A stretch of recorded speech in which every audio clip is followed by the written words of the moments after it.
Councilmember Steve Levin from Brooklyn. Thank you.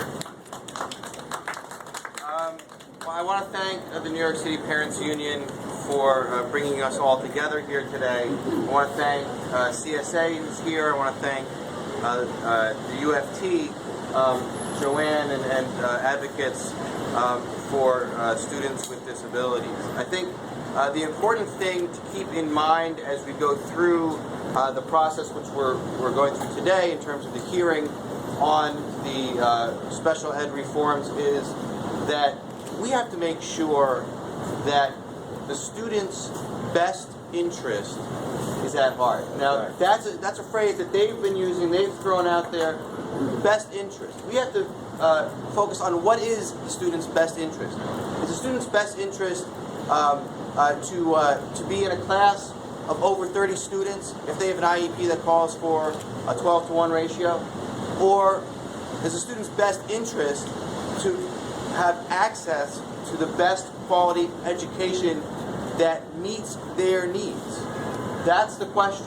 And so we have a responsibility here in the City Council, we have a responsibility as a city to make sure that our kids we're not going to be balancing the Department of Education's budget on the backs of special needs children. Now the truth of the matter is special education in New York City has skyrocketed in terms of costs. And we need to take a look at where the costs are in terms of, right now we're not fully accessing state and federal dollars. And that's a big problem across the board within the Department of Education. So we do need to have the conversation about how we're going to be paying for it.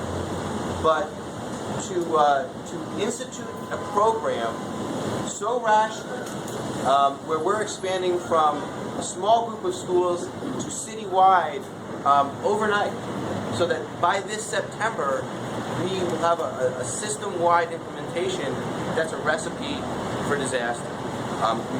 So I would urge the Department of Education to rethink the timing of this, to work with communities, to work with groups, to work with their schools in terms of professional development with school staff, with teachers, with administrators, to make sure that we are adhering to the federal and state guidelines in a responsible way that truly serves students' best interest.